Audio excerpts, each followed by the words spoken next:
ये कहानी मुझे मेरी एक दोस्त नेहा ने सुनाई थी और जब उसने ये किस्सा मुझे बताया था तब भी उसके चेहरे पर वही डर साफ नजर आ रहा था जो उसने उस रात महसूस किया था। नेहा की शादी को कुछ ही महीने हुए थे और उसके पति कोलकाता में एक सरकारी अस्पताल में डॉक्टर थे। नई नौकरी के कारण उस अफास पूरा सरकारी कॉलोनी में एक कमरा मिला रहने के लिए। जगह थोड़ी सुनसान और पुरानी थी पर मजबूरी थी, इसलिए उन्होंने हाँ कर दी। कमरा नंबर था C13। नेहा को पहले ही दिन से अजीब अजीब बातें महसूस होने लगी। कमरे में घुसते ही एक ठंडी हवा चलती थी जबकि खिड़कियां बंद होती थी। रात को अक्सर उसे दीवारों से किसी के चलने की आवाज आती थी।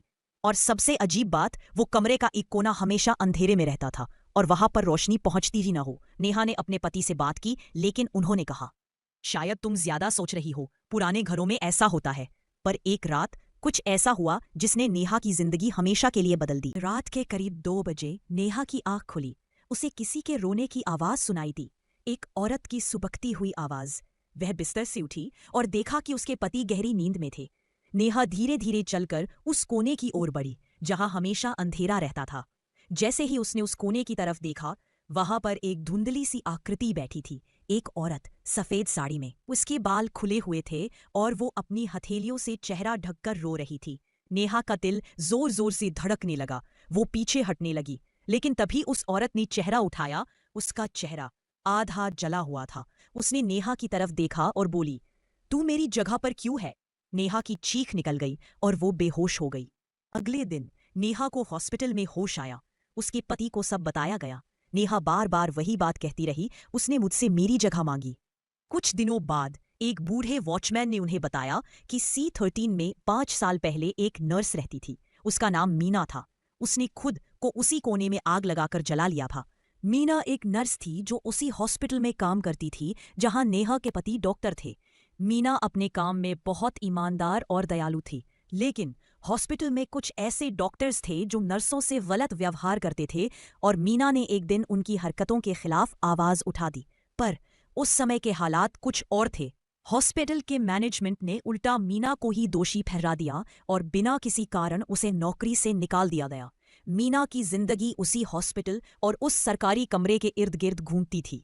उसने वही कमरा C13 बड़ी उम्मीदों से लिया था, पर जब उसे निकाला गया तो उसे न रहने की जगह बची थी, न कोई सहारा।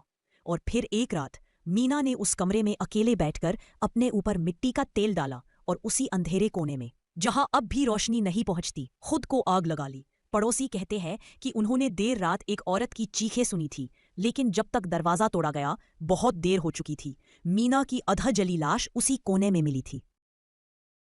जब नेहा ने मीना की आत्मा को देखा और उसकी बात सुनी, तू मेरी जगह पर क्यों है, तब उसे समझ आया कि मीना की आत्मा अब भी उस कोने में कैद है। वो उस कमरे से, अपनी मौत की जगह से मुक्त नहीं हो सकी है। नेहा और उसके पति ने तुरंत हॉस्पिटल मैनेजमेंट से बात की। उन्होंने रिपोर्ट लिखवाई और कमरे को फिर से सील करवाया।